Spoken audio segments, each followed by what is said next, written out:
Dearest friends, it's the greatest pleasure for me to welcome you all here this evening. By a show of hands, how many people here have at one time or another been to Temple Emanu-El for whatever reason? Raise your hands. Okay, this is what we call regular worshipers. For how many of you is this your first time at the temple? Raise your hands. Okay, Kanai Nahara. Well, we all know that the mystique of Temple Emanu-El is shrouded in legend and in folklore, so let me speak to you as one Jew to another in a way that will help clarify and to dispel old Temple Emanu-El myths. Chushva and Tayara Freund. Alle von uns, wer arbeitet in dem Schiel, der Rabbunim, die Administratia und der Chevra von Balabatam, ins allen sogen sie euch Buruch Habu. In seinen sehr und sehr mechibed, als ihr seinen du gekommen zu sein mit uns, in du zu hören, the Chushva Lektia in dem Schiel. That's the first language of Temple Emanu-El. And on behalf of the Temple's Board of Trustees, our Temple administrators, and the Rabbinate, I would like to express to you deepest gratitude, especially deepest gratitude to the Jewish Week, especially to its editor and publisher, Gary Rosenblatt, for organizing this event.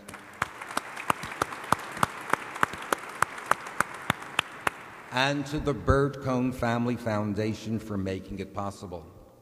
I would like to welcome to the Bima our three guests, each of whom is a committed believer in one way or another.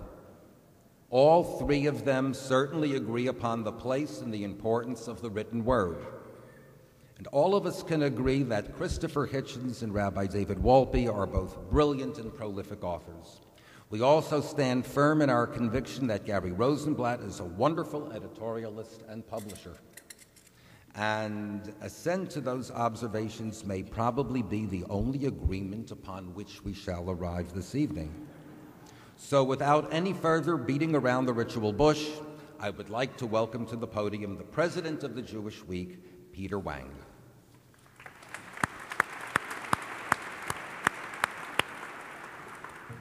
This is cozy. I have this almost overwhelming urge to say Shabbat Shalom, but I will not. On behalf of the Jewish Week, I do want to welcome all of you, our words of welcome to what promises to be an exciting and thought-provoking, entertaining debate. And I want to particularly thank Rabbi Posner, Executive Director Mark Weistuck, and the entire Temple Emanu-El family for hosting us this evening. I know there was some concern that having this event at a synagogue might give Rabbi Wolpe home court advantage, but we've promised that the Hitchens camp that we will not crank up the organ tonight. Events like this don't happen without a lot of work and a lot of help, and I'd especially like to thank the Bert Cohn Family Foundation for its generous support of this program, as well as our own Jewish Week Foundation for its support in making this possible. And thanks as well to the staff of the Jewish Week, some of whom you'll meet. I'll be going down the aisles during the course of the evening with questionnaires and question cards for you. And in particular, I want to thank Miriam Reinhardt, our program coordinator, for her terrific work in setting this up. Miriam, thank you.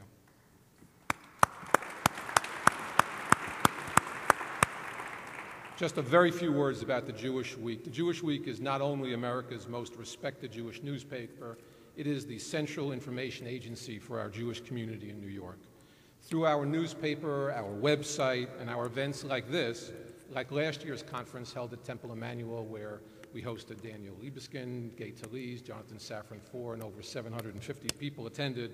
And tonight, I should tell you that we have about 2,000 people in attendance, so I thank all of you. We're able to bring you news, commentary, and opinions on every spectrum and from every angle of Jewish life. For those of you who are our regular readers, I thank you. And for those of us joining us for the first time and seeing what we can do tonight, this is a taste of what we bring you every week.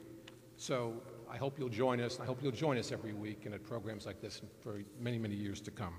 Let me now introduce Gary Rosenblatt, our editor and publisher, as well as the moderator for this evening's program. Gary. There you go.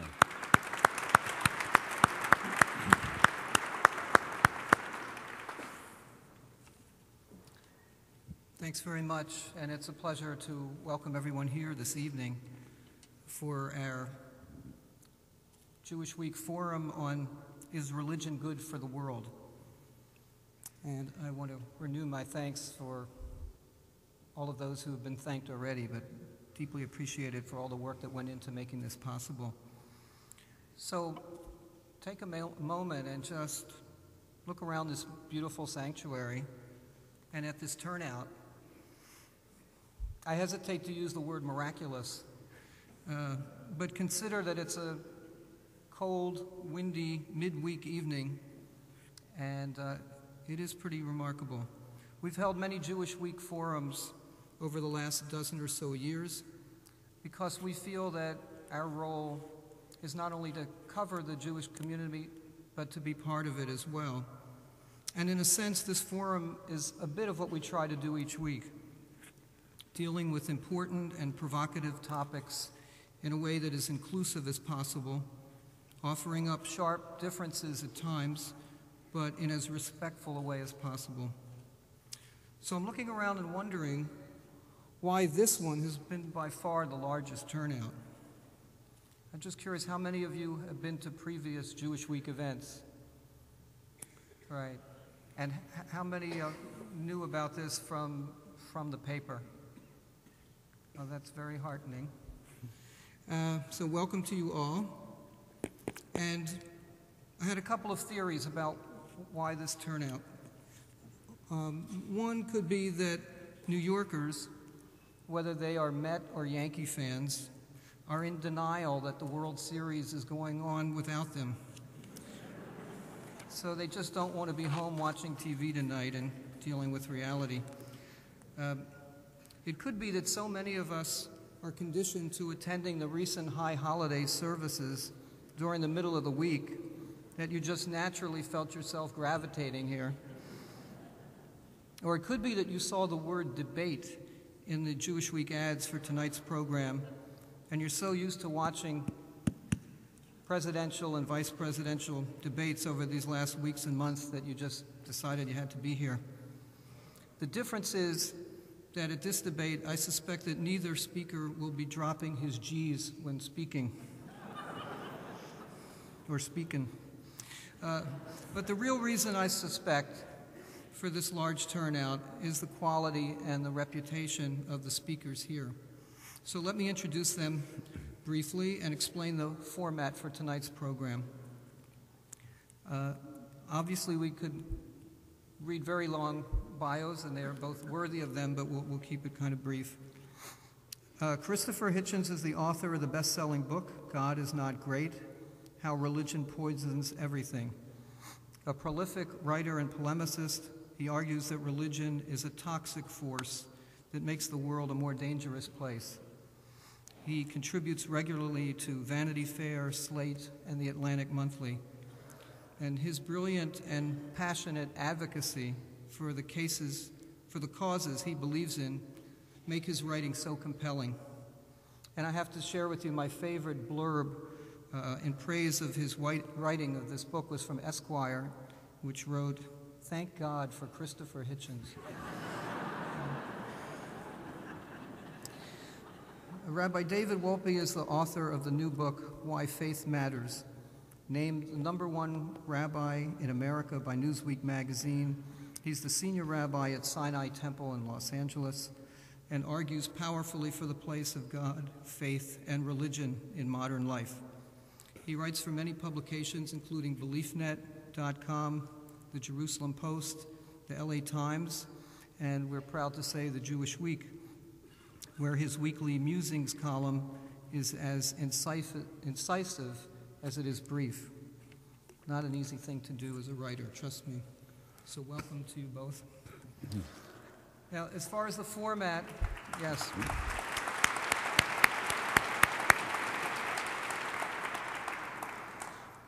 Each of our speakers will present his views here from the lectern for 7 minutes, and then we're going to give each of you 5 minutes to respond. And then, more informally, I plan to ask you some questions, and we'll get into hopefully a more free-flowing kind of conversation. We also want to hear from you in the audience, so we've set aside time for questions from you in written form.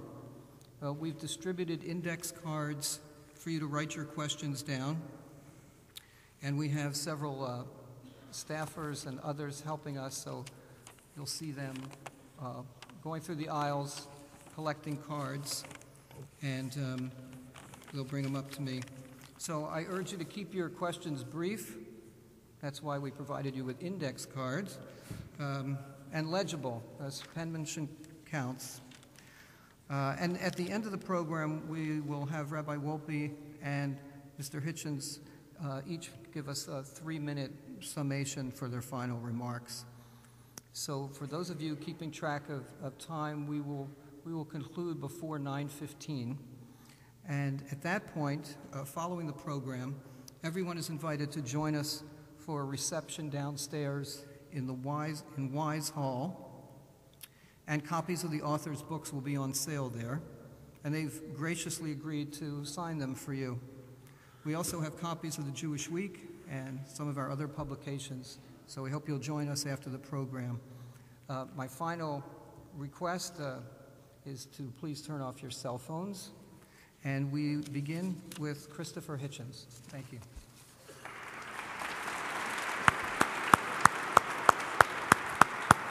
Thank you. Sure.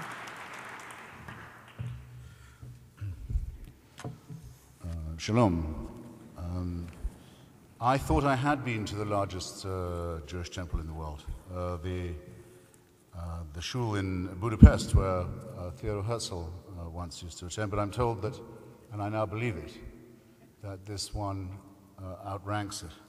The last one I went to, because usually I don't go into houses of worship unless I'm wearing about a ton of garlic around my neck, was the very tiny temple on the Tunisian island of Jerba, the foundation stone of which is said to have come from the original temple itself.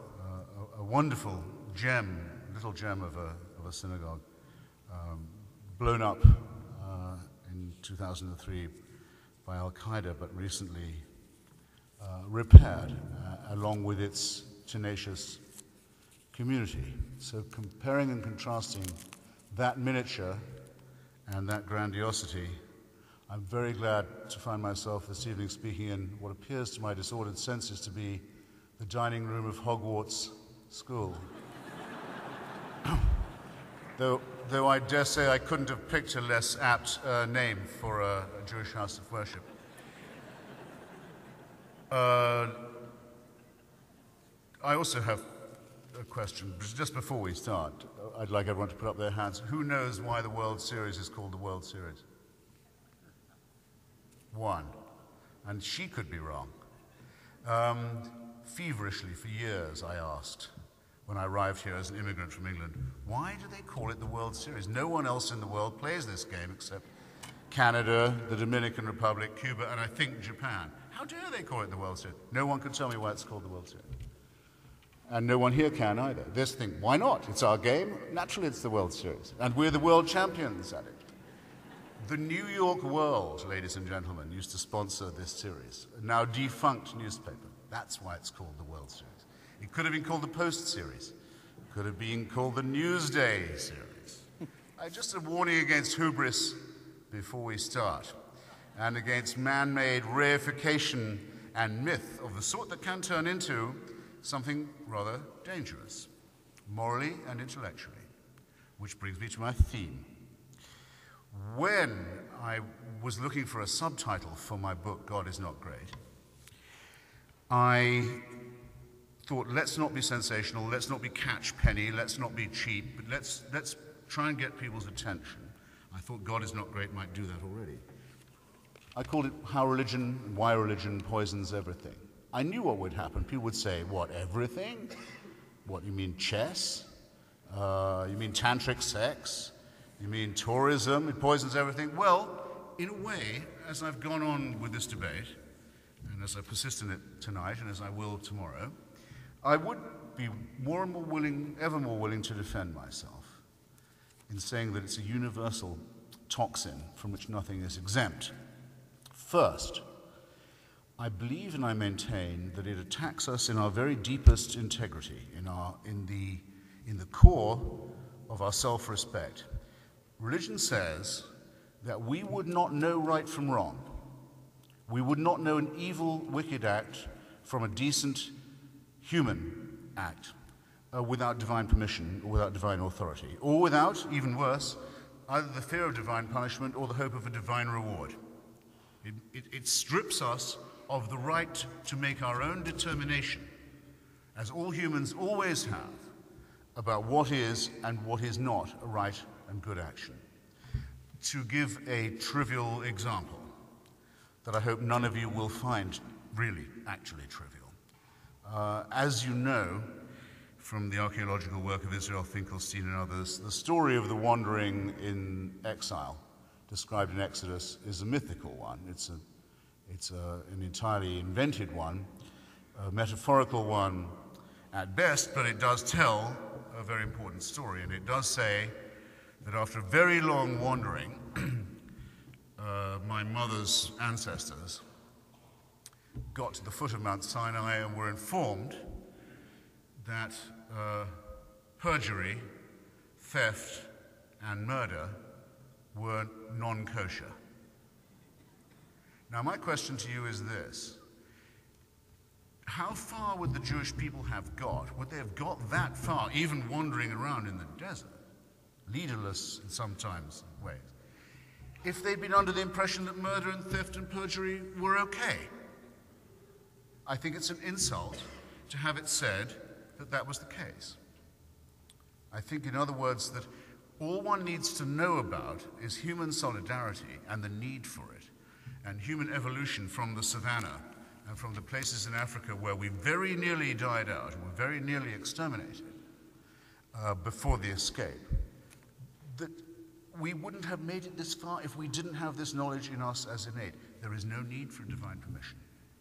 And those who say that there is are willing to prostrate themselves before an altar, and they may say, well, at least it's a Jewish altar. Well, then how will they deny the Wahhabi Muslim the right to say the same thing?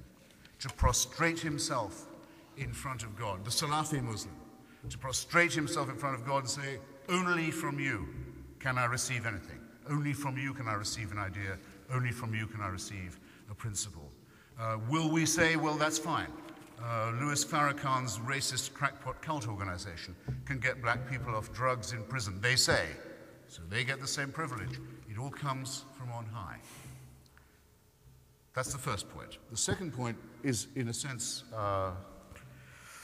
imbricated in and necessitated by what I've just said.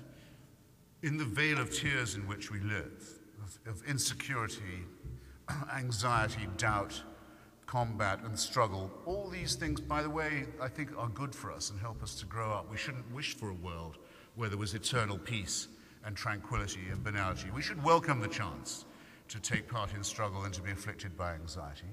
But in this world, there are problems that the human race has always faced and always will, and that philosophers have wrestled with and always will have to, and that aestheticians and artists have tortured themselves about.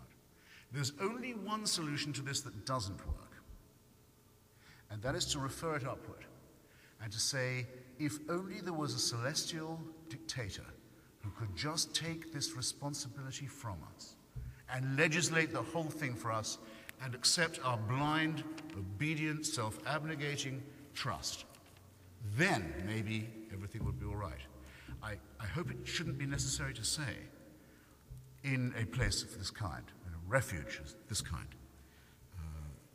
that there is no totalitarian solution to our problems.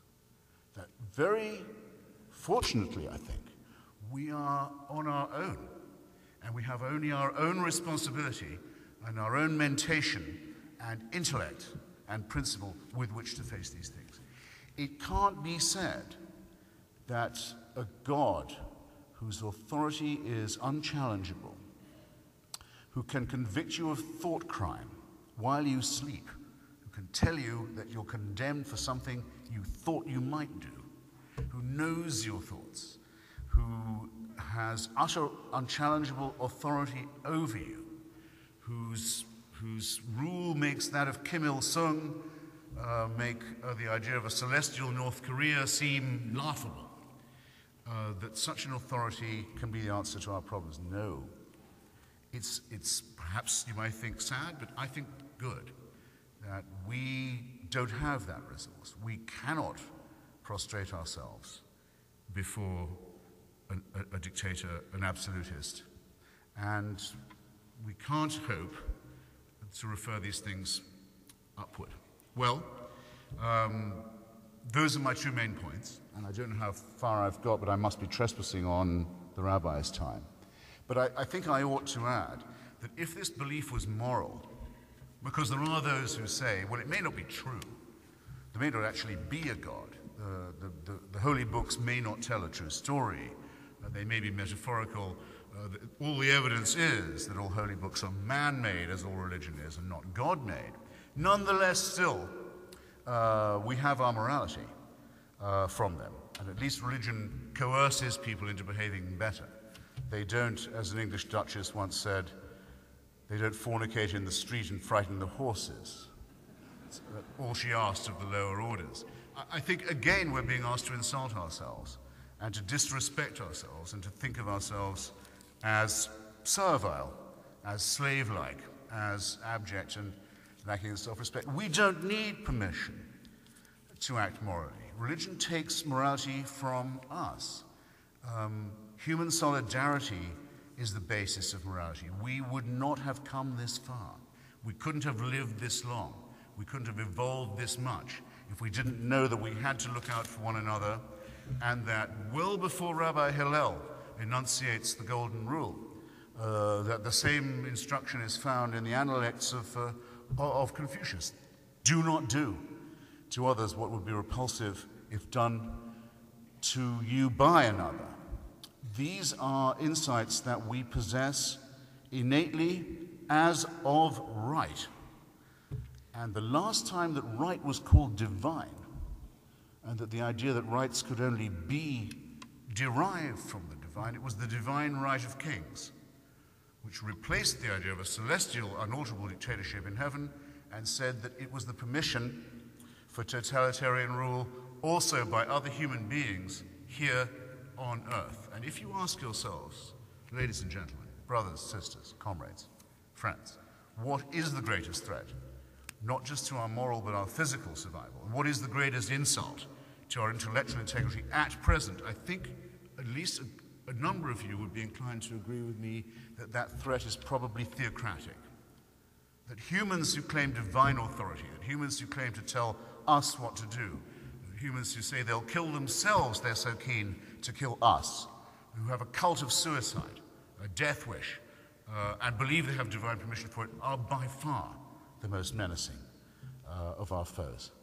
And that they don't just threaten us physically, they threaten all the gains of civilization, all the gains of thought and reflection and art and aesthetics. So that those who claim that they have a hotline to the Almighty or to God have a lot of disproving to do before they can show that they are not part, that they don't take a share in the worst and most impermeable tyranny that one could well face. I'm incredibly grateful to you for inviting me and very grateful to you for listening this far. Thank you. Okay, should I just go?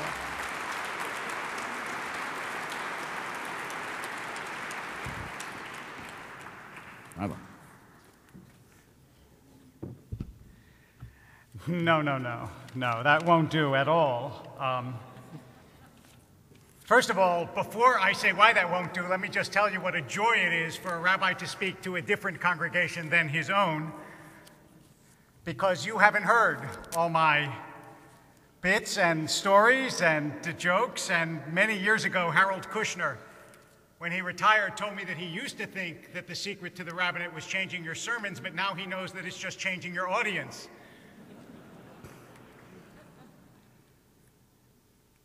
I want to address both points because both of them, I believe, are made right in the face of everything that we learn in our tradition. And by our tradition, I mean Judaism particularly, but not only Judaism.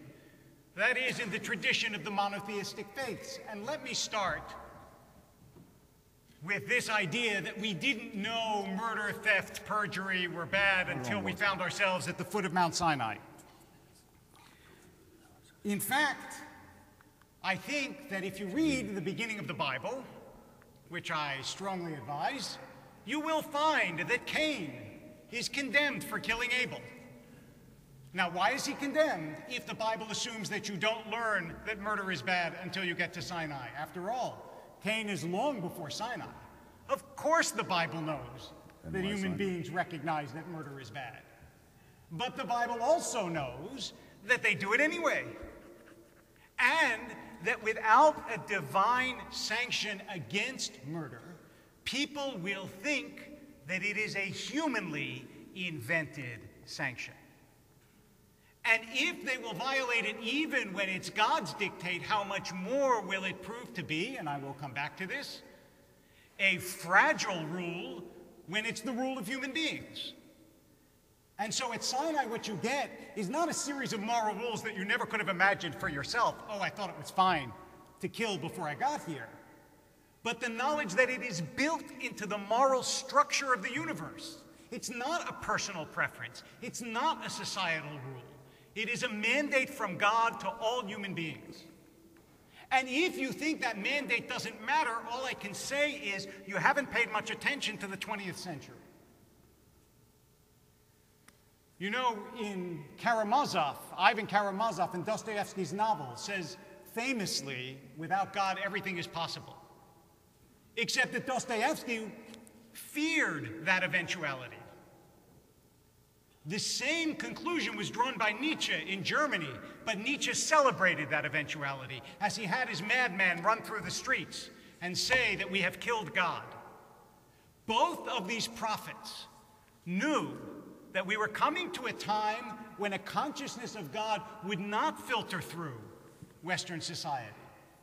And they recognized that things would be different. And in fact, Dostoevsky in Russia, leading to communism, Nietzsche in Germany, leading to Nazism, were exactly right. It's not that religious people always behave well.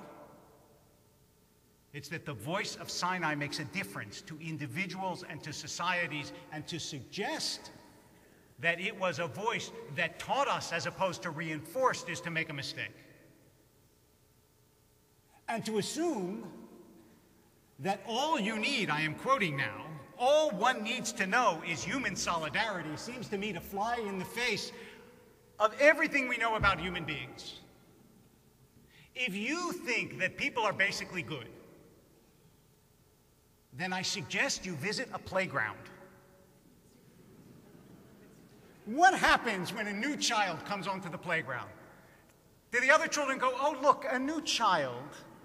Let us embrace him and share our toys. Of course not. They say, get the new kid. Because there is an innate distrust of the other. And that has to be transcended by some principle that is greater than the group, such as there is one God, and that one God is sovereign over all, and that everybody is a sister and a brother. I mean, look, parents know this. If people weren't of mixed light and darkness, then it would be very easy to raise kids. You'd say, don't share so much. Don't be so good. Don't always behave. But civilizing a human being takes a lot of work. Rogers and Hammerstein got it exactly wrong when they said that hate has to be carefully taught. It's goodness and love that have to be carefully taught. And that's the purpose of the Torah. It's not to tell you things that you don't know. It's to reinforce and give authority and depth and complexity and richness to what you do know, but you don't always do. That's the first point. And then the second point is what God is in the monotheistic traditions.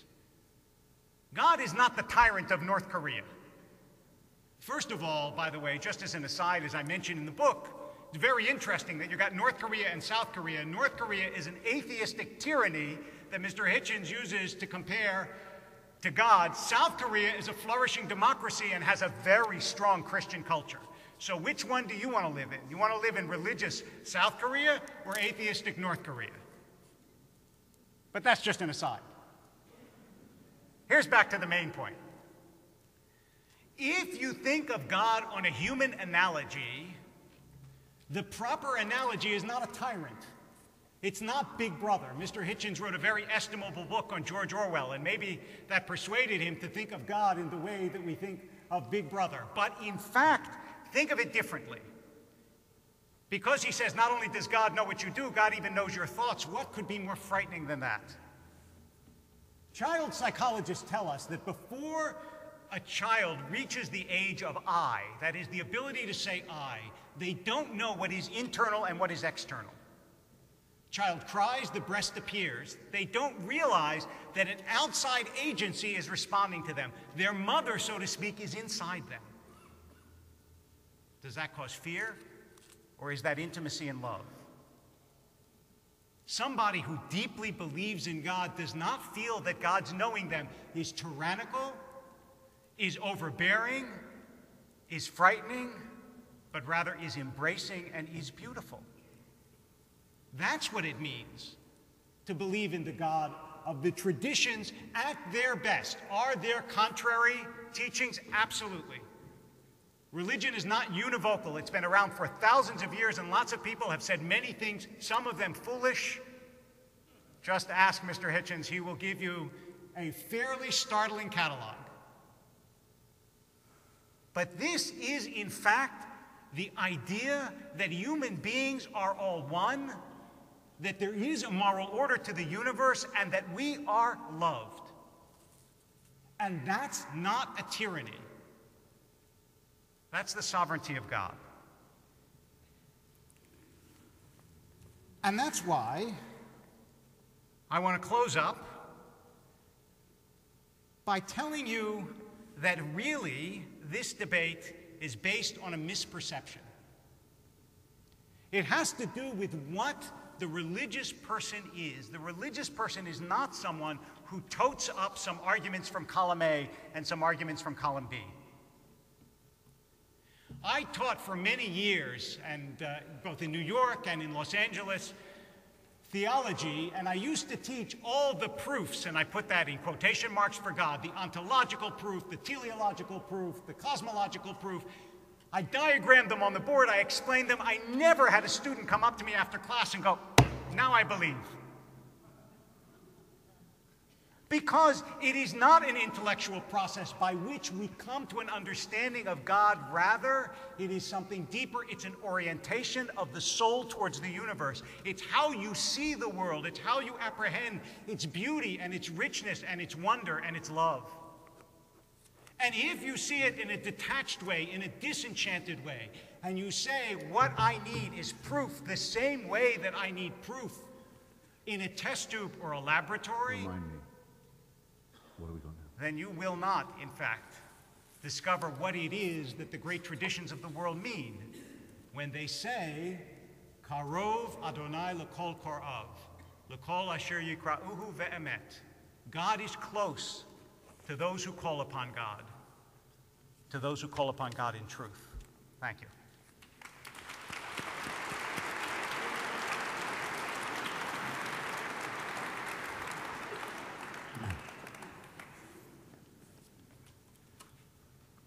Well done. I overran my time last time, so I'll try and condense and get nearer to our exchange this time. But it's good to know you have a sense of Jewish time. right, Jewish time will do.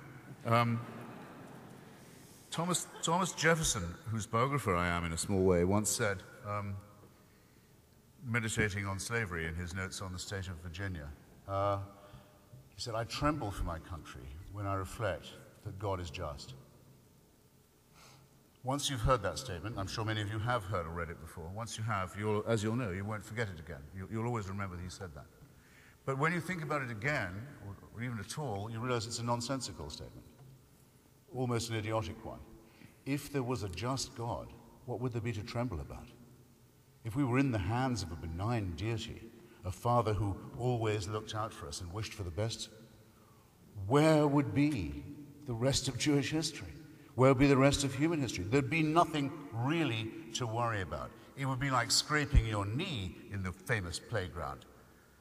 How bad could it be? There's a just God.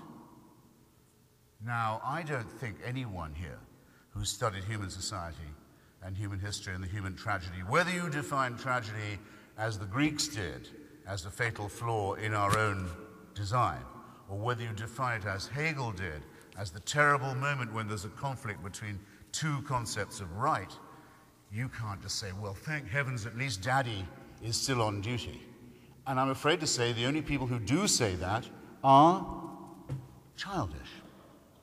It is a childish thing to say and a childish thing to believe. And the whole concept that we are God's children and that we have an eternal Father is itself quite obviously man-made.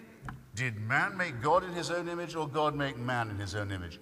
Ask yourselves and see what your reason and what the evidence of your study of history and society will tell you for that. Now, I'm relatively impartial as between different monotheisms.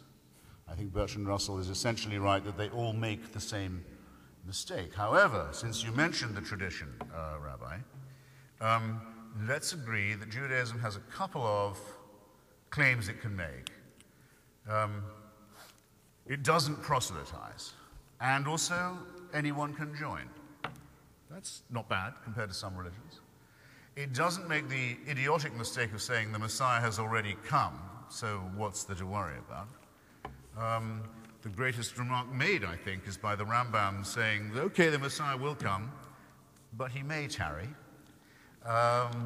In that sort of shrug, you have everything from Lenny Bruce to Woody Allen to Marx and Freud and Einstein. But to remind you of this is also to remind you that the great tradition, the really great tradition, is diaspora secularism, is not the belief that if you go on talking to a bit of wall in far-off Jerusalem, that you will be heard.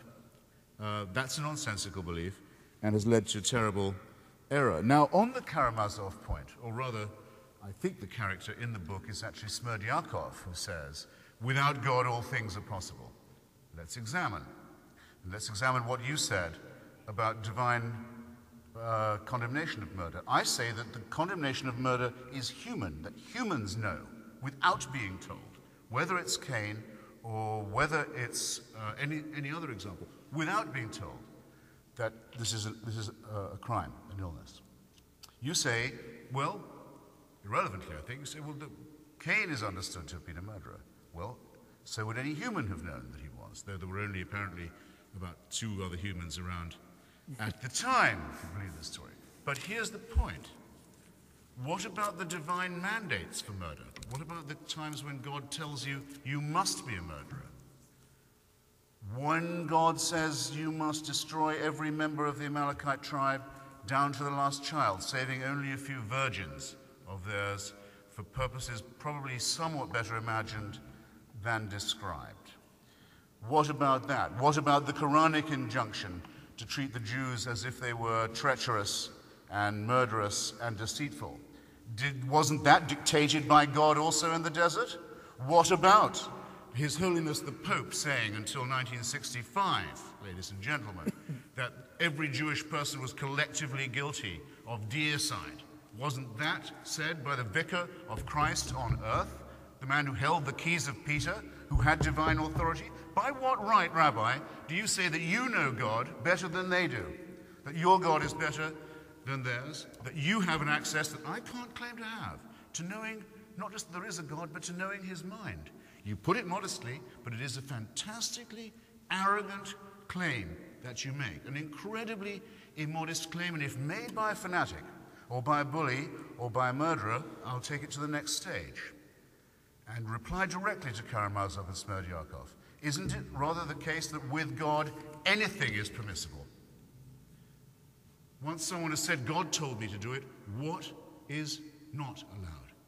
Is it not the case that the genital mutilation community, the child genital mutilation community, is exclusively religious? They only do it because God wants it done. The suicide murder community, pretty much exclusively theocratic. They only do it because God tells them to do it. The slavery community, there's no place in the world where slavery has ever been practiced when it hasn't been justified by reference to the holy books. Entirely religious. Isn't it the case that once people think they have divine permission, there's no crime, no wickedness, no cruelty, no misery that they won't inflict on their fellow creatures? If you accept the first injunction, it seems to me you are absolutely obliged to consider the second. And if we are made indeed in the image of God, if that is the case, then how do we explain the psychopath, the torturer, the Nazi, the sociopath, the sadist? Are these not also cast from the same coin and falling from the same press? I'll just have to close by denying what you say about North Korea, where I've been. I've been to all the axis of evil countries in my day. North Korea is the most religious state in the world, by far. I used to wonder when I was a kid, what is it like to praise God all day and thank him all the time, forever, always thanking, always praising, always groveling, always abject? What would that be like? They say that's what heaven is like. It sounds like hell to me, but I still couldn't picture it. Now I've been to North Korea. Do you know why President Bush writes to Kim Jong-il and calls him Mr. Chairman, not Mr. President? Do you know why? Because he's only the chairman of the Communist Party and actually the head of the armed forces. He's not the president of the country. The president of the country is his father, who's been dead for 15 years. So North Korea is a necrocracy, or a thanatocracy, or a mausolocracy. I've tried all these in my time. And the son is the reincarnation of that father by official doctrine. And I'm sure I know, believe me, that I'm not speaking in a Christian church, but just to whisper, that's only one short of a trinity that they've got there. And it's worship all the day and all the time. But there is one difference. You can get out of it in North Korea. You can defect. You can die. You can damn well die and then you're rid of it. With monotheism and theocracy, you can't, because it will pursue you after you're dead. This is totalitarianism. By definition, it is the most frigid, rigid, unalterable dictatorship. There's no appeal from it. It knows your thoughts. It can convict you of thought crime.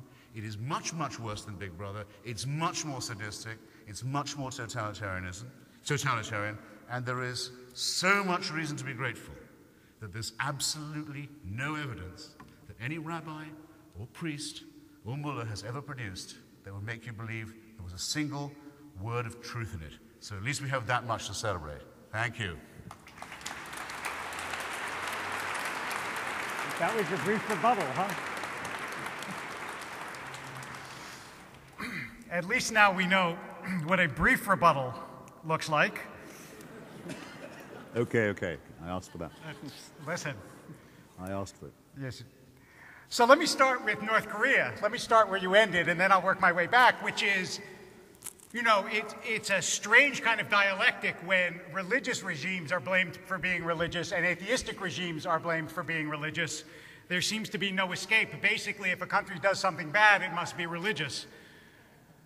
But in fact, North Korea is the antithesis of what the monotheistic faiths say, which is you don't worship a human being. And you have gone on again and again about hubris. It seems to me that hubris is assuming that human beings are the best thing going.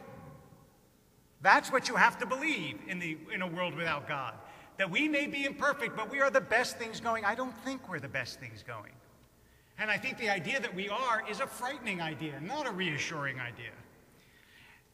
And as to the question with which Mr. Hitchens began, which is, if God is a loving God, then why do we have anything worse than scraping our knee? I have never done this in answer to the question of evil, but now I'm going to quote Mr. Hitchens. Because if you recall, in his initial talk, he said, I don't think a perfect world is a good world. I think a world of affliction and challenge and difficulty is a world of growth. That's exactly right. If you had a world, think for a moment, when people say, why do bad things happen to good people? Assume for a moment you had a world in which good things happen to good people and bad things happen to bad people. Okay? You steal, you get a disease. Every time. Right? As night follows day. Would anyone steal? No. But their not stealing would have no moral content. They don't steal out of prudence, out of caution, not out of goodness, not out of growth. When we train children to recur to the theme of children and childishness. At first, we give them rewards. We say, you do this, I'll give you a reward. But the time comes when you want them to do it for its own sake. And everybody knows, every human being knows, that you can be the best person who ever lived and still lead a terrible life. But that your goodness is goodness. Not calculation, not prudence,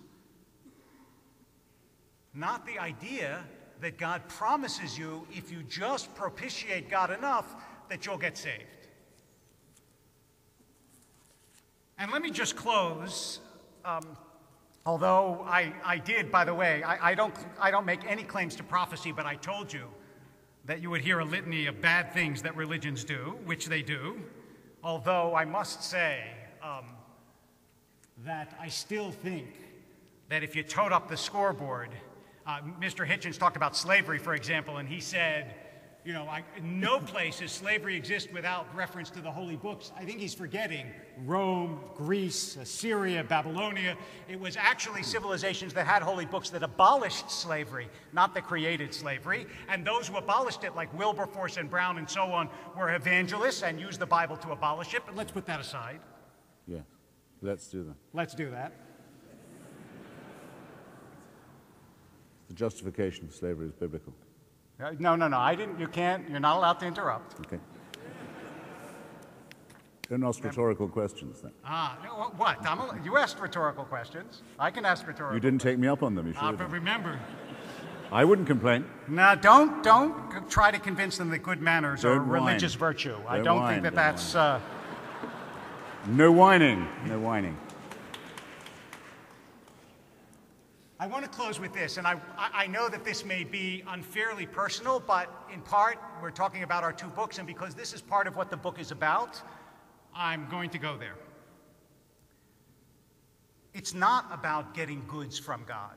That's not what religion is. Part of the book talks about my own experience with my wife's having cancer, mine having a brain tumor, and my having gone through chemotherapy a couple of years ago for lymphoma. And as I was going through chemotherapy, I was very well aware that asking God to heal me wasn't going to mean that I was healed.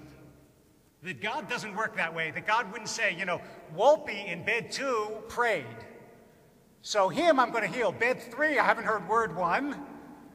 Bed 3 can go.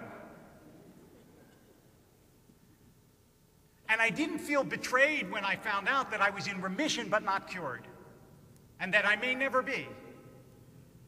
Because what I prayed for wasn't a doctor in the sky. What I prayed for was closeness. What I prayed for was the certainty that I was not alone. What I prayed for was blessing and love, not magic. Durkheim, the great sociologist, pointed out a long time ago that there are not churches of magic, there are churches of religion, because it's social, it's congregational, it's what we do together as well as what we do with God. Don't think for a minute that because some people misuse that force isn't real, and that God can't touch human life. And it is true that God can be pushed away, but after all, as the Kotzker Rebbe said a couple hundred years ago to his students, where does God dwell? And they said, that's easy, God dwells everywhere. And he said, no, God dwells wherever we let God in.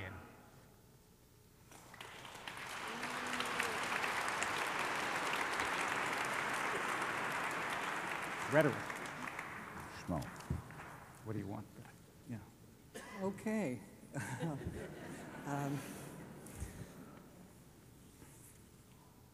We are, I guess, resuming what you call the oldest argument in human history. Yes. Right?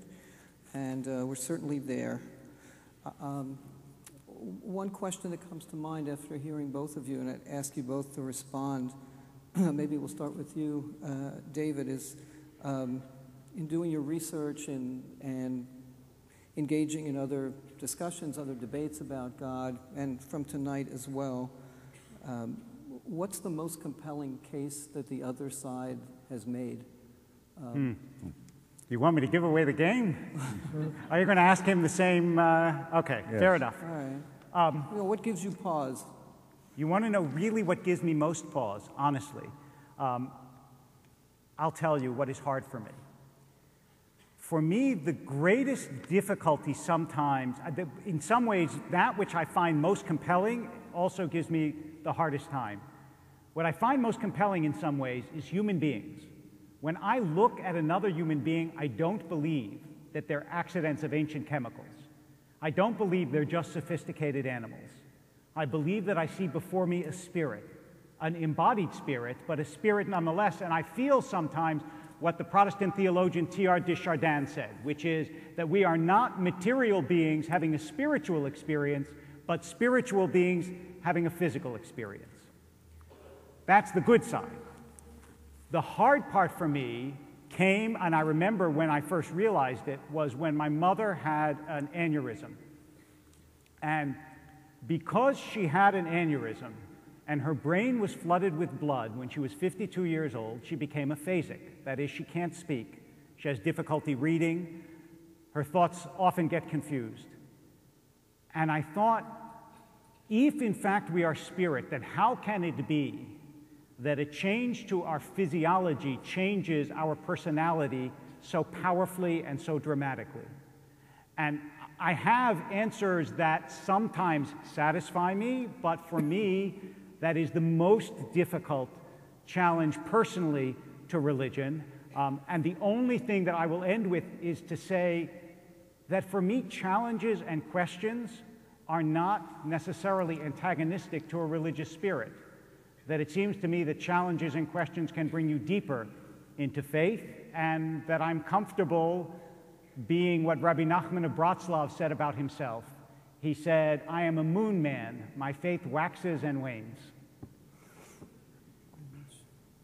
So I pose the same question to you, Christopher, right? Yes, and just for a second to comment on what you said, if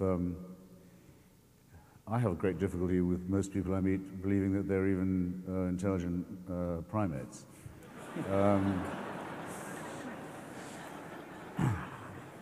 And you do seem intent on and I making the think manners that, but however, if you think that if you make the assumption, which I do, not that we have bodies, but that we are bodies, then there isn't any mystery that remains to be explained about why a bleed in your brain will make you behave as if you weren't human anymore and can't speak or can't think. The explanation is quite ready to hand. And if you presume that we are here not because of a divine design, nor are we here under a divine supervision, but we are here because of the combination of random mutation and natural selection and evolution, again, there's no mystery. There's nothing ridiculous that you have to impose on yourself. There's no violation of Occam's rule of don't introduce absurd assumptions that's required. On the other hand, if you think, how long do you think we've been on the Earth as a species? Francis Collins of the Human Genome Project says 100,000 years. Richard Dawkins thinks it could be as long as 250,000. I'll take 100,000. For those years, 100,000, just score 100,000 years. Those years, the human species is born. Most of its children die in the process of being born. Life expectancy is perhaps 25 and pretty miserable. You'll die mainly of your teeth and very unpleasantly. There'll be turf wars over women, animals, land, panic. When the sky darkens for an eclipse, there'll be madness and rage and fear. When there's a tsunami, no one will know. There's no germ theory of disease. Unbelievable horror. But it goes on, and millimetrically things improve. And for the first 96,000 years of this, the heavens watch indifferently. And then about the largest monotheistic claim is 6,000 to 4,000 years ago. They say, actually, it's time to intervene. Maybe in some really illiterate part of the Middle East. If you can believe that, you can believe absolutely anything. But you would have then to believe that this supervising deity was either very cruel and very capricious, and or, because it's not exclusive, very incompetent. And this to you is the best argument for faith? Yes.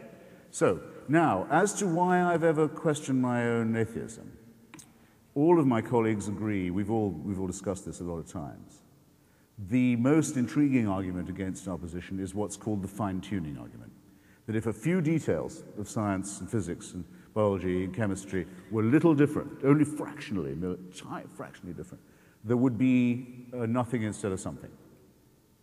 It's true. I mean, it's a very intriguing thought. The fact that there is nothing, that there's something, not nothing, doesn't prove a designer, certainly doesn't prove a deity, it certainly doesn't prove a deity who cares about you or intervenes in your life or who supervises you waking and sleeping, but nonetheless, it's a thought that has to be confronted. I'll just close by saying what I've contributed, I think myself, to this argument, which is the following. As we now know, because of Edwin Hubble and many others, the universe is expanding very, very fast, has been ever since the original Big Bang, and the rate of expansion, which not even Hubble quite predicted, Lawrence Krauss worked this out a few years ago, is not slowing down, as Newtonians might have thought, it's increasing. The rate of the expansion is increasing, the redshift light. So very, very soon there won't even be any evidence in the cosmos that there ever was a Big Bang. Things will be flown so far apart. And in the meantime, and you can see it in the night sky, the Andromeda Galaxy is headed directly towards ours, as it has been doing since long before we could think about such things. So very soon, what something we have will be replaced by a whole lot of nothing. So who designed that? What divine father arranged that for us? What caring person who watches over bedsides and gives people hope designed things that way? I ask you, there's only one way to grow up, and it is to stop believing that there is either a tyrannical or a benign parent who's looking out for you. In my opinion, that tyranny would be much worse if it was benign, but you have your choice. No, thank you for asking. I know I have a tendency to talk too much, don't I? Do you wish I'd talk less? Never mind. No, never mind. Look, I think it's very important to distinguish the numinous from the supernatural or the superstitious. The numinous, or you might want to say the transcendent. For example, I'll make it quick. I wrote a book about the Parthenon, a building I can't tire of. There are so many ways of looking at it, from the outside, from the inside, its measurements, its symmetries, the stories told by its mutilated sculpture, the interiority and the exteriority of it, its positioning in the ancient world. Really, a good person interested in aesthetics could give a life to the study of the thing. But I have no conviction at all about the cult of Pallas Athena, which inspired its being built. I don't think the cult of Pallas Athena was a valid religion. I think it was a man-made cult. I have no belief that the Eleusinian mysteries held any real mystery. I think it was a piece of priestcraft. I'm sorry to say that it looks very likely as if two of the stories on the frieze actually are about a human sacrifice to propitiate a bad god. And I think Athenian imperialism in respect of not just Sparta, but the Delian and Melian islands was a terrible tyranny. Nonetheless, could not be without that temple.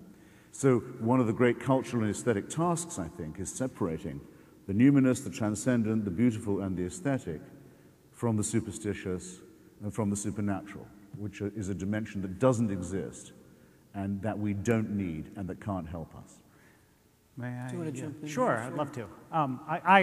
First of all, I think that here is really an area where we agree. I also don't hold with the cult of Pallas Athena. And I think that for us to find these commonalities is important. But, and by the way, I really am honestly intrigued by the peremptory statement that there is no supernatural. Because if we're talking about intellectual arrogance on the part of the believer, how can one say that as opposed to, it seems to me there's not a persuasive case for the supernatural. To say that there is no realm of the supernatural is taking an awful lot on oneself, I think. But that wasn't actually the point I wanted to make. Nothing like the other way around. Right, well, it was this. I believe that the reason you have a place like Pallas Athena is because human beings actually grope towards something real, though it finds many different kinds of expressions. And the reason that that's so, in part, is because we know that we live in a world in which the intangible matters.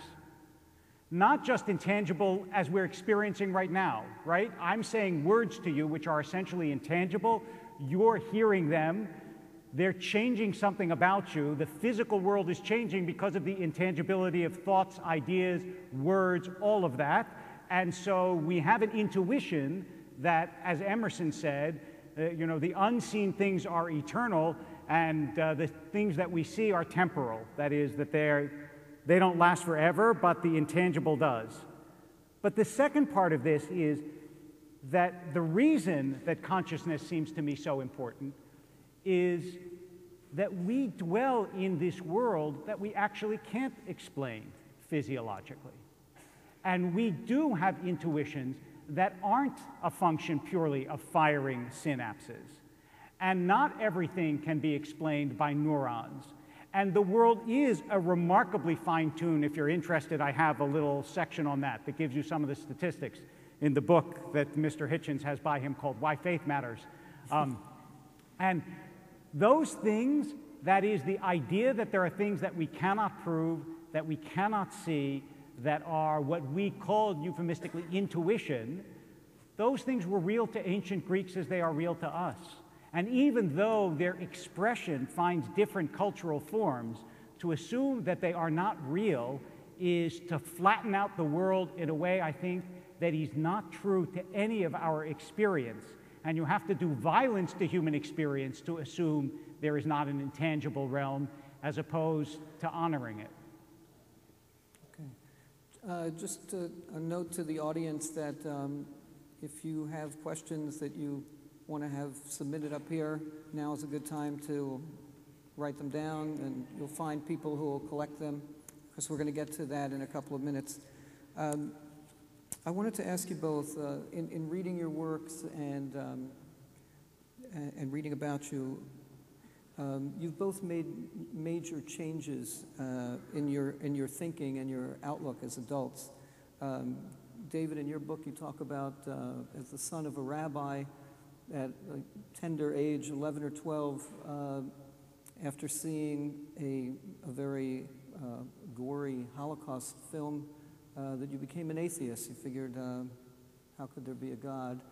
And that lasted for a number of years till you were a young adult, and eventually became a rabbi. But we'll have to read the whole book to find out how that happened.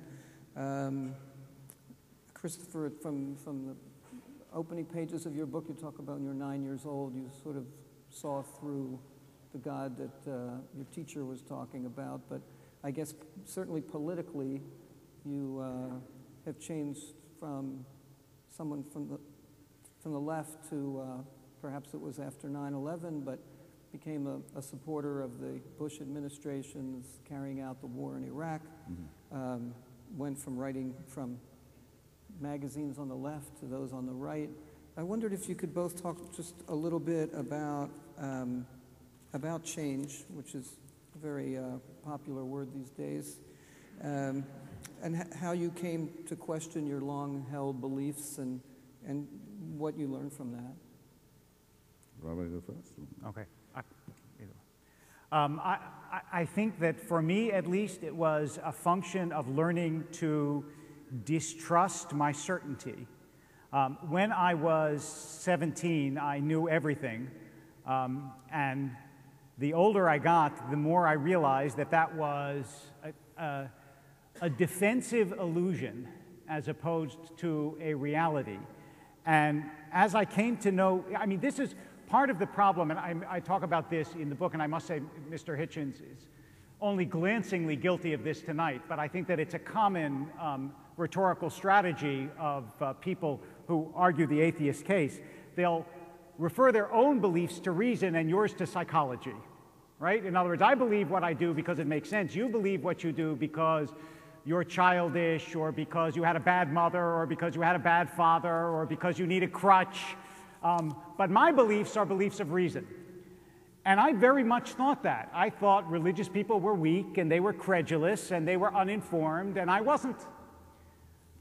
But as I got older and I learned about the lives of people whom I admired, and started to admire other people and their lives and realize that the strongest among us are sometimes weak and the smartest are sometimes foolish. It allowed me the opportunity to re-explore what I had abandoned on the basis, in part, of a shock to the system when seeing that movie, and in part on the basis of an expectation that reason was a sufficient tool to lead and live a human life. And in fact, that all the kindred things that I believe religion supports at its best, of compassion and decency and goodness and so on, they could all be subordinated if we would just be reasonable with one another. This is an illusion that I think is probably fairly common to 17-year-olds, but no grown-up should believe it.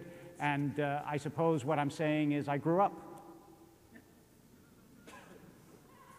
My own early atheism was not the same as the rabbis in that it would never occur to me if I did believe in God, that, or in a supervising and creating deity, that I could possibly ask him for an explanation. I mean, you either believe that there's someone who's ineffable, unknowable, omnipotent, omniscient, omnipresent, or you don't. You don't say, there's a God and I may as well complain to him. Why does he allow suffering? What a question. How would you know? You don't even know enough to ask the question. Otherwise, God is just a dialogue partner, man-made, as I would suggest, as I believe all gods to be. And I think your question gives away the fact that that is, in fact, the case. But the God who we're really supposed to think about doesn't owe us an explanation. It can't be asked for one. Why do bad things happen to good people? Why do good things happen to bad people? That's what worries me much more. And I see a great deal more of. So I just saw through the stupid claim that the apparent order and beauty of the universe, as my biology and scripture teacher tried to tell me, testified to an argument from design. I could see through that when I was 11, and I don't think anyone couldn't see through it by the time they were about 8. It's an argument not worth having. It's been so conclusively discredited by now that I can't believe I had it even at that age. As to the question, and by the way, I don't think any religion isn't ultimately based on an argument from design, on the idea that because there is some kind of order in the universe, someone must be ordering it. And I think the obvious fallacy of that is the beginning of one's critique. As to why I support the liberation of Iraq, still do support it, nothing could be simpler. All my Iraqi, Arab and Kurdish friends, almost all of them Marxists of one kind or another, had for a long time been hoping that the United States policy would change from one that supported Saddam Hussein to one that asked for his overthrow. And I thought that was a reasonable request. I joined a committee that urged for it.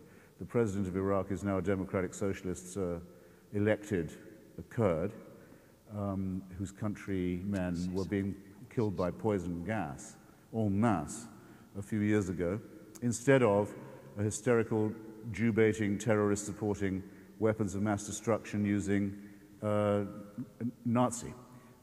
Everyone else I know thinks Iraq would have been much better off if it had been left the way it was. Well, fine. I don't mind being in a minority on that.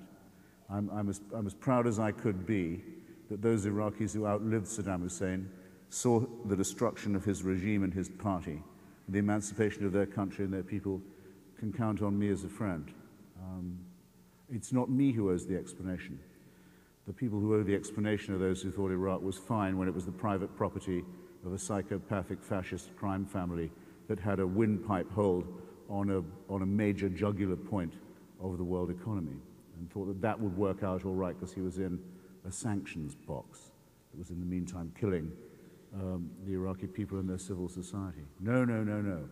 History will be very firm on this, and if it doesn't vindicate me, I don't care about that, it'll certainly vindicate the liberation of Iraq.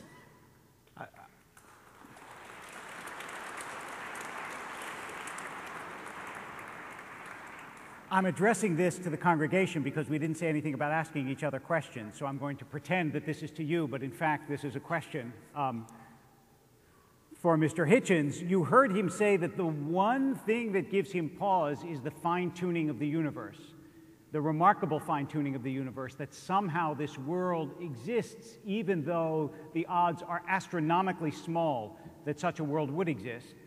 And then he said, an 8-year-old can see through the argument for design. The argument for design is that this world is in fact designed so that it exists, even though it seems very improbable that you should get such a beautiful and wonderful world. So I wonder, out into the world, how one would reconcile such a contradiction. Well, the answer is actually partly supplied in your own book, sir, where you describe, you use the phrase very suggestively more than once, of our creation, our little blue globe, alone as it is in the cosmos, as far as we know, being on a knife edge. This being a knife edge difference. Yes. That's exactly, by an odd coincidence, the expression I employ in my own book. Why do I do so? I can't say why you do, but I'll say why I do.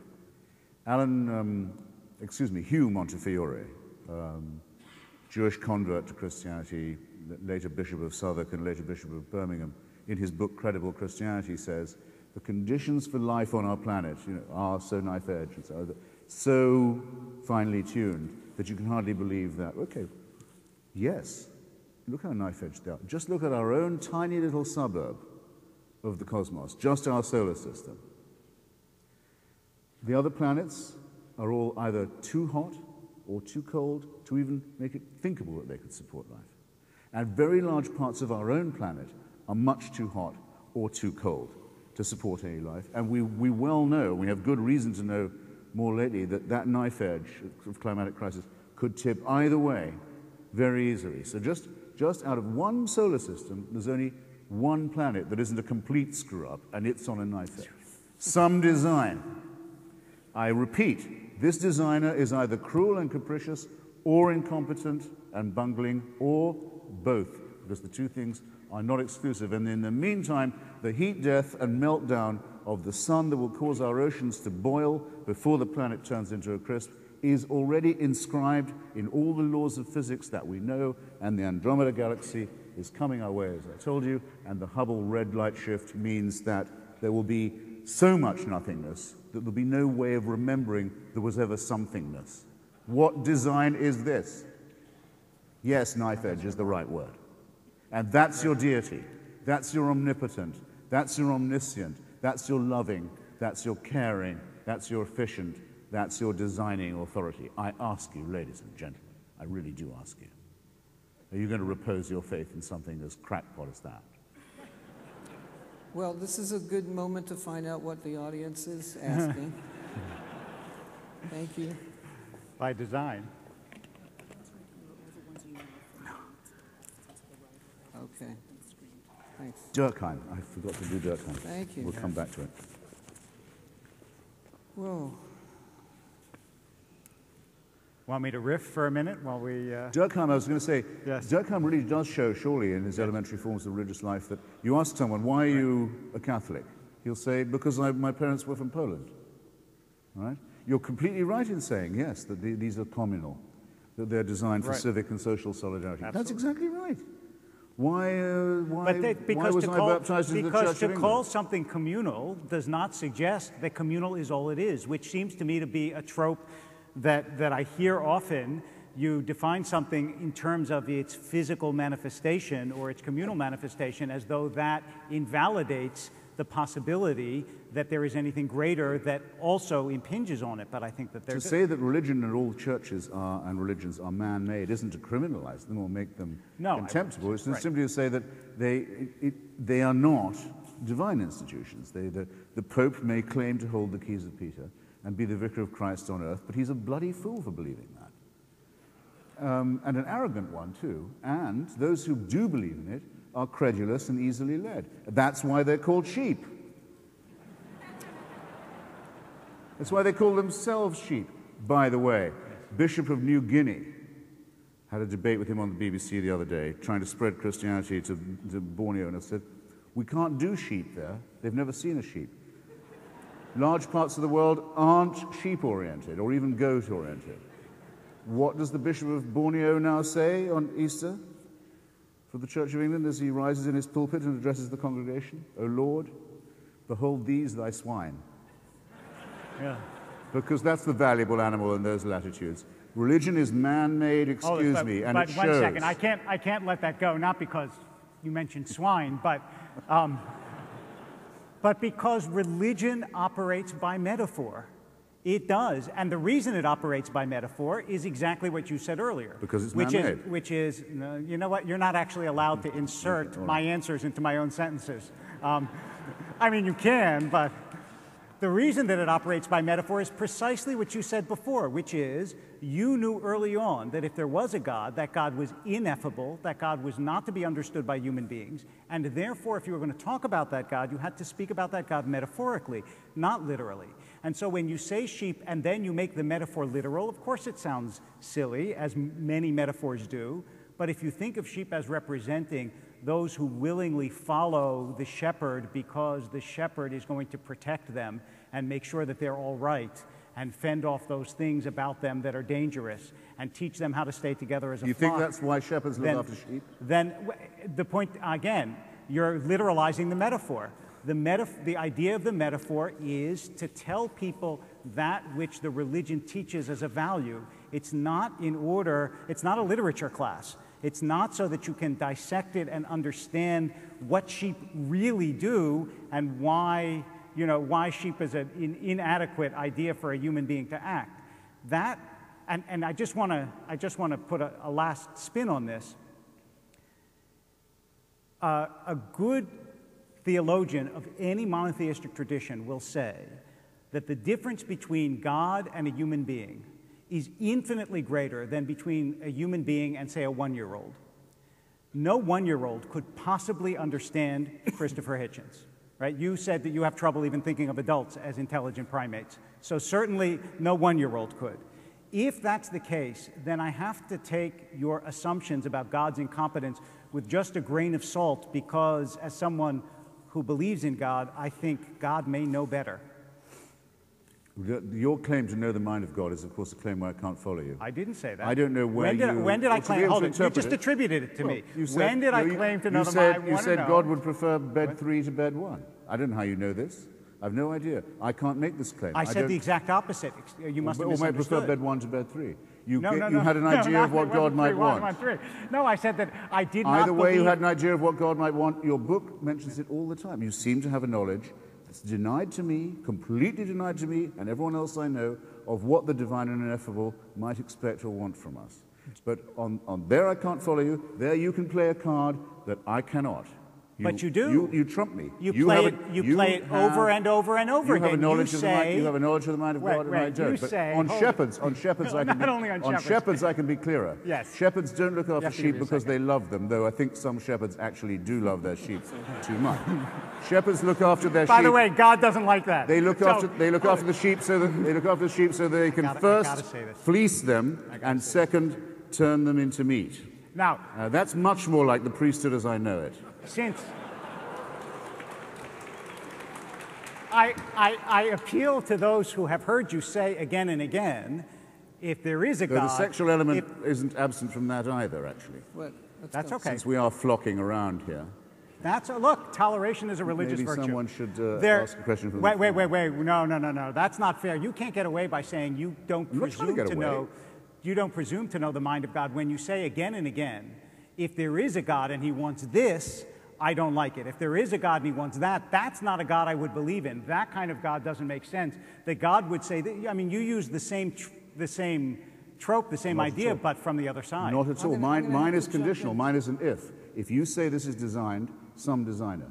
If you say it's compassionately designed, some compassion. It's always if, it's conditional. I don't concede there's any such thing. Okay. You say, God would like this of us, we would hope this of him. Where you're getting it from, I don't know, but it's a claim where I cannot follow you. And I would like to ask you how it is that you do have an insight into what God wants. Well, I think we ought to... It's denied to me. I think we ought to give the audience a chance. They've been very patient listening. They have some fascinating questions, the ones I can read. The first one I came to, but we're going to gloss over, is for you. It says, why are you such a contrarian? But we'll come back to that one later. I have no idea.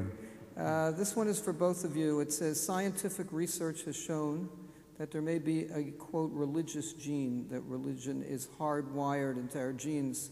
If so, what does that say for free will? Maybe we don't choose to have faith. Maybe it's just genetic.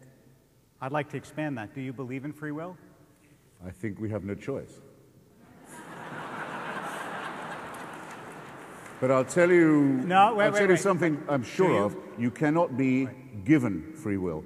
It is often said that God gives us free will. If it's given to you, it's not free will by definition. Where does it come from? Well, I believe that it involves the risk of saying that your own responsibility is what you face the cosmos. No, what I'm asking is, if you're... there is no what I'm invisible asking means is, of if support. you're born and you don't choose your genetics, and you're born into an environment that you do not choose, yes, where does your free will come from if it doesn't come from something beyond ourselves? In a sense, ex hypothesi, in a sense, out of that very suggestion. If you say, here it is, I was born into a world I didn't make, I've got to make the best of it I can, there is no supernatural dimension, there's no invisible means of support on which I can call. I'm alone with the cosmos and with my fellow creatures. That's free will. No, that's why, free will is actually the ability to choose. Religion is a flight from that. No, wait. Free will is the ability to choose, and what I'm asking is scientifically, no, it isn't the not philosophically, how do you have the ability to choose if you're a collection of genetics and environment, neither of which you chose, which determine your behavior? Okay, there's a word that hasn't come up yet this evening, but I think has a place even in a house of worship, perhaps especially a Jewish one. It begins with E. It's called evidence. It's amazing the word hasn't been used yet. It's my fault, too. What if it turns out to be the case, right, that evolution by natural selection and random mutation is a sufficient explanation for our presence here? What if that's true? All the evidence is, all the evidence is that it is true. The evidence against it is nil, nothing. There isn't any evidence against it. It's all been discredited. You say, well, isn't that rather a bleak feeling? Doesn't that just make us another primate mammalian species who may even, when we feel love, be undergoing a chemical reaction? We know all these reductionists are, well, maybe, but first, is it true or not? Now, what you say is, I don't like the idea of it, so why don't I say that God's given me the choice to not believe it? Well, come on. Give us a break. Do us a favor. Actually, it's either true or it isn't. Let me clarify my question, because I actually didn't say whether I liked it or not. I asked you, where do you get your free will? And what you gave us a lovely peroration on evolution. From the acceptance of my solitude. And sole responsibility. I can't refer my problems upward to a dictator. I can't. Question. You're not answering the question. You want me to give my free will away and to give it away in prayer and to ask for a divine supervision to replace my responsibility. I want to answer step one before we get to step two. Forget whether God exists or not, or gives you free will or not. Let's say there is no God. Do you have free will? And if so, if it doesn't come from your genes and you don't choose your environment, then where do you get it from? You can't say you get it from your acceptance, because your acceptance is also predetermined by your genes and your environment. So what I want to know is, do you say we don't have free will, or do you have some scientific hypothesis about the origin of free will that I'm unfamiliar with? The reason why I said we have no choice but to believe in it is that try the thought experiment for yourself. We have no choice but to assume we have free will. The choice is forced upon us. Free will is compulsory because of the situation in which we find ourselves. Try the thought experiment the other way around. Suppose you can believe with Calvin, for example, or actually with Laplace, who was a great physicist, that everything that will ever happen to you, that you'll ever think or do or say, was decided for you before you were born. It was all inscribed, it was all written. As many Islamic fatalists also say now. Suppose you actually believe that. What difference does it make to the decisions you have to make all the time? What difference does it make? I will leave my question. It's like believing. Unanswered. You still have to act as if. You still have to act as if you must make choices, and that these choices are determined by morality and responsibility. And you'll just have to hope that what was inscribed for you astrologically before you were born favors the right choices. But it's tautology. In the interest of time, because we promised you each 3-minute final... Well, we could forego that, perhaps. Do you want, well, for the sake of the... It's not like you haven't had a chance to go at each other, so that's fine. I'm beginning to feel a bit tongue-tied, I've got to say. This is for Rabbi Wolpe. You admit that religion can lead indirectly to violence and evil. What would you do to help minimize religion's contribution to violence and evil? How would you deal with extremists in your own religion?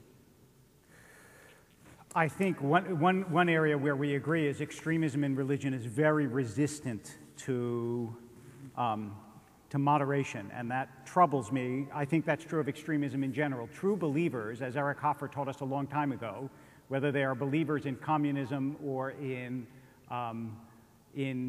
religions that are believers such that they feel as though anything outside of themselves is illegitimate and ought to be destroyed, pose the great risk to the future of the human species.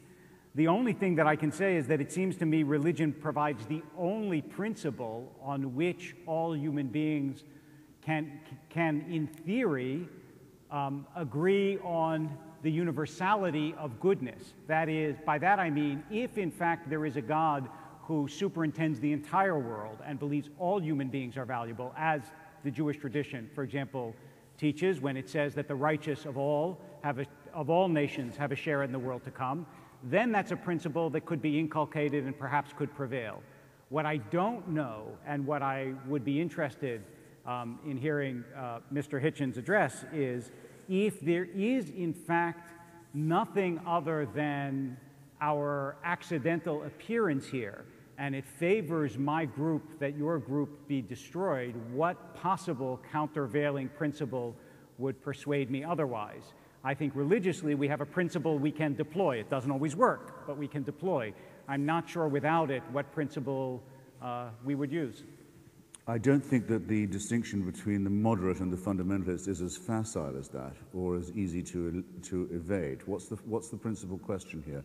Are these books holy and divinely inspired and containing a mandate of obedience, or not? Or are they man-made books, simple accumulations of fragments and myths and different accretions? I'm absolutely certain that there's nothing to decide in that question. They're obviously the second. But if you think they are divine, how are you going to escape their injunctions? What if it happens to say that in the Old Testament that thou shalt not suffer a witch to live? What are you to do? You can't say there are no witches. Is this because rhetorical? otherwise they wouldn't be saying that you have to kill them. There must be some. They may not be evident. You have to go find them. Then you have to burn them. It's a mandate.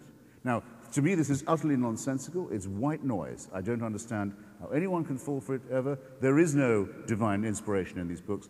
There is no such thing as divine inspiration. The books are man-made, and it shows, just as it shows that we are only half a chromosome different from chimpanzees. Who can't tell that when they look at their fellow creature? Should I hold So, Let's move on. I want you to know I have a really good answer, but I if this just is don't the have word time, of God, so, you can't take it a la carte. If this is the word of God, you can't select from the menu in the cafeteria. I'm sorry, but that's not true, and no religion works that way. In fact, I'll give you a perfect example. It says explicitly in the Bible that a rebellious son should be stoned. The rabbis say a rebellious son never was and never will be.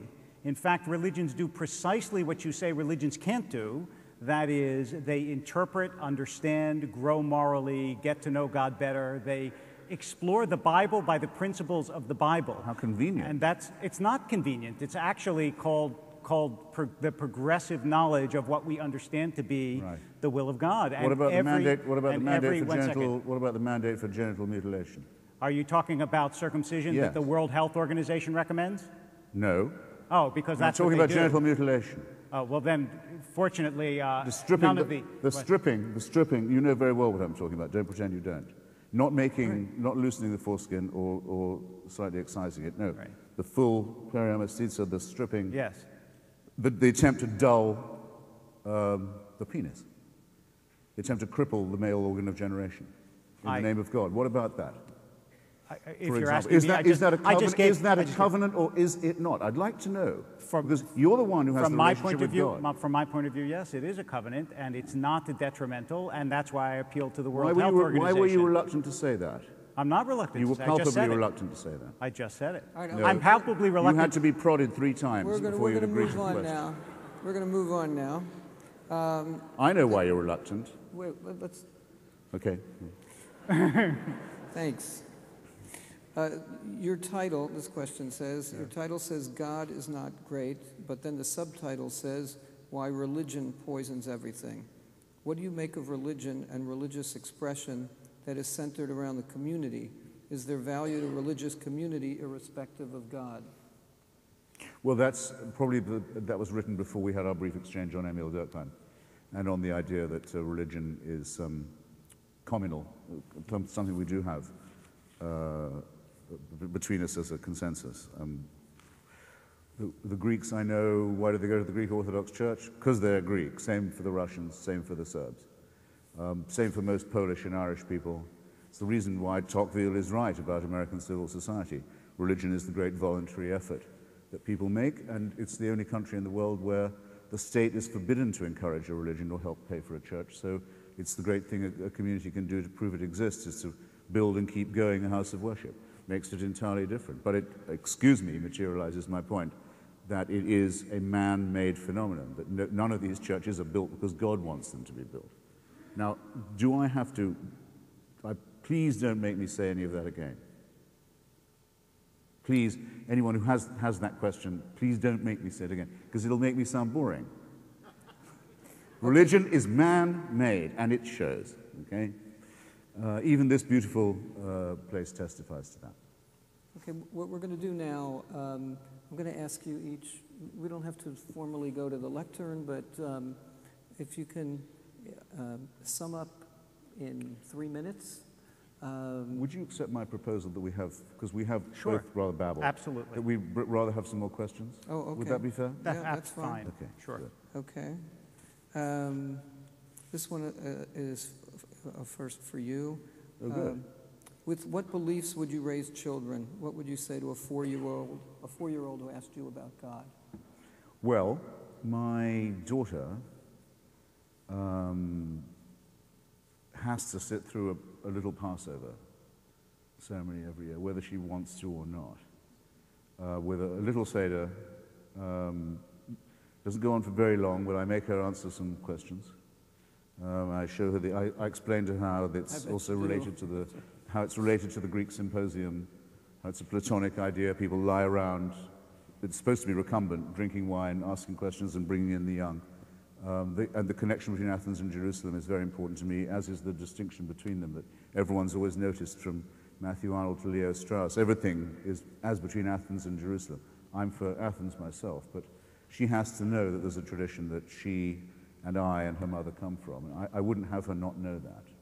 But it would never occur to me to say that she had to attend a place of worship or had to believe that she was created or supervised, but she'll allow her to find all that out for herself. But there are bits of it that I think are a responsibility. In the meantime, she goes to a Quaker school and campaigns for Barack Obama. And all I Nothing can say, I can do about that either. And all I can say is, in my catalog of unrealized wishes for my life, I'd like to be able to say, oh, I'm having the Hitchens over for Passover. It's not hard to do. It's not hard to do. You want to address that as well in talking about? I think that would be. Okay. Go ahead.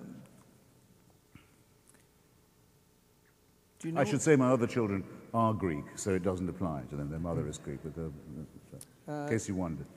for you, Rabbi, Europe is far more secular than the U.S., but its crime rate is significantly lower than our own.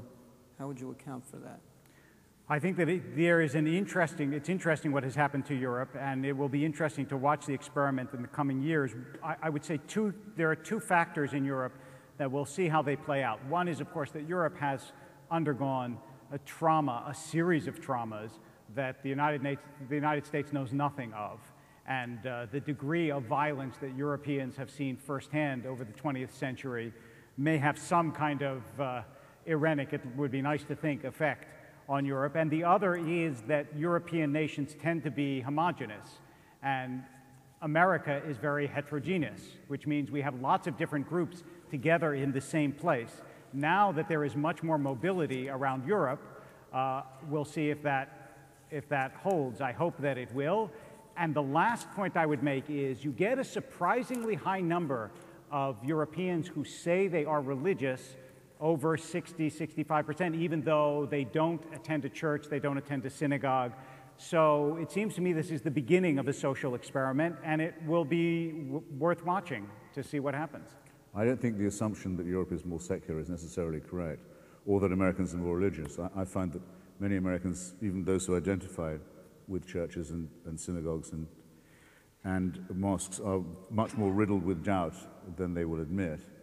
Whereas in Europe, say in my country of birth, people are forced to pay taxes to sustain a church where the Queen is the head of the church as well as the head of the state and the armed forces. And the moment she dies, her bat-eared, slobbering, chinless son, who is a fan of Islam and has no taste in women, will become at that moment the head of the Church of England.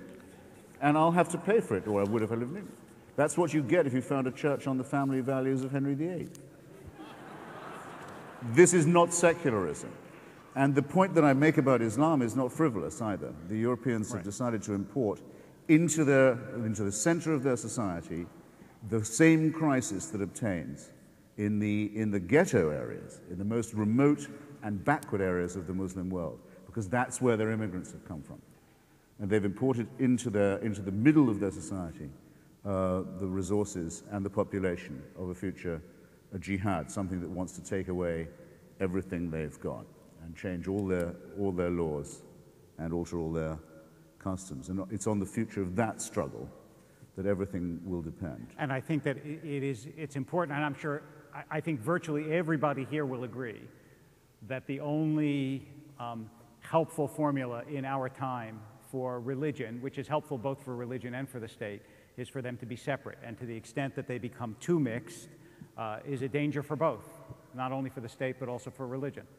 I asked a Christian pastor earlier today this question, and if I may, out of curiosity, I'd like to ask you, if you could picture someone being born in Saudi Arabia now, today, this evening, tomorrow, would you rather that person was an atheist or a Muslim?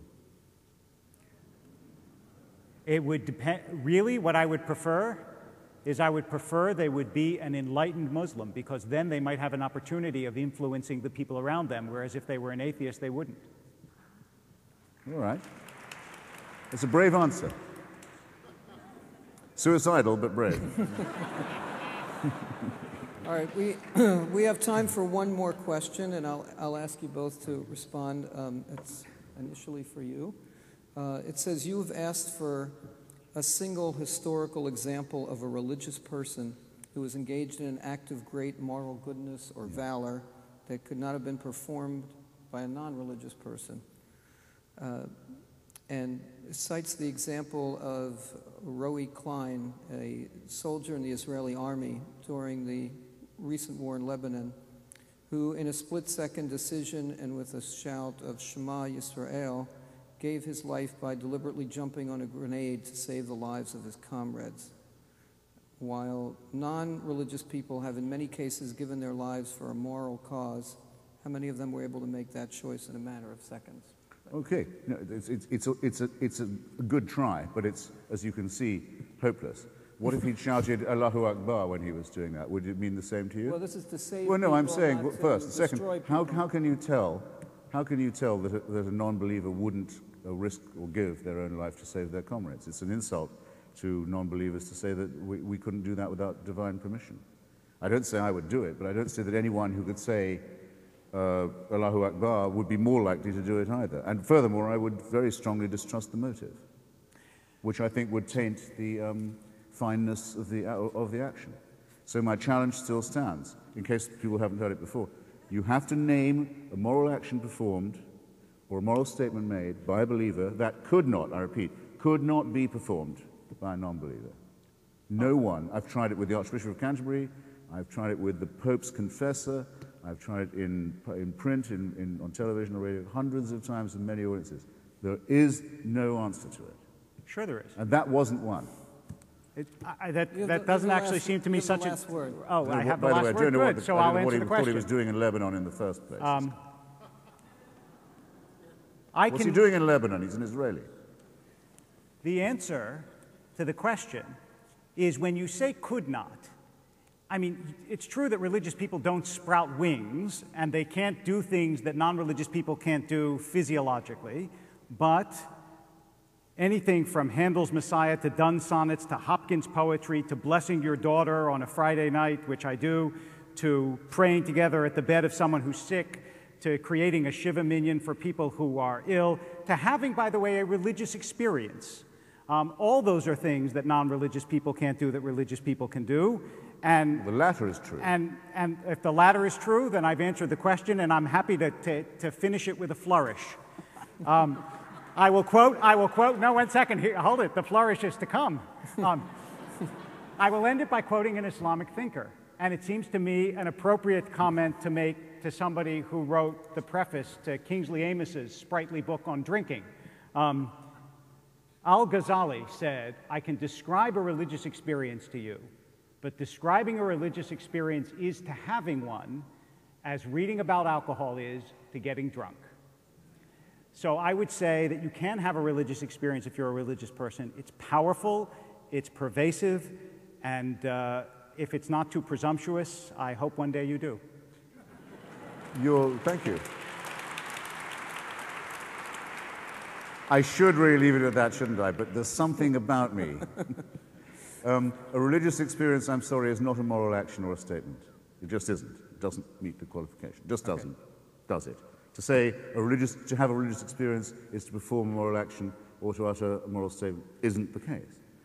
Second, you're wrong in saying that the religious people are physiologically the same. If you don't believe in miracles, I don't think you are a religious person. If you don't believe in the supernatural, I don't think you're a religious person. If you don't believe in divine intervention, you're not a religious person. Thomas Aquinas believed himself to be capable of levitating and frequently flew around the nave of Notre Dame de Paris.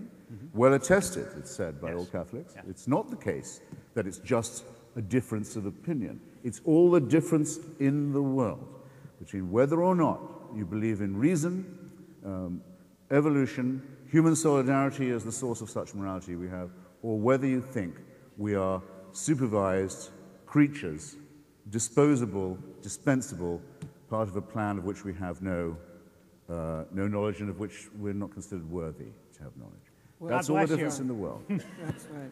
Well, not surprisingly, while you've both educated us and entertained us, we haven't quite resolved the issue.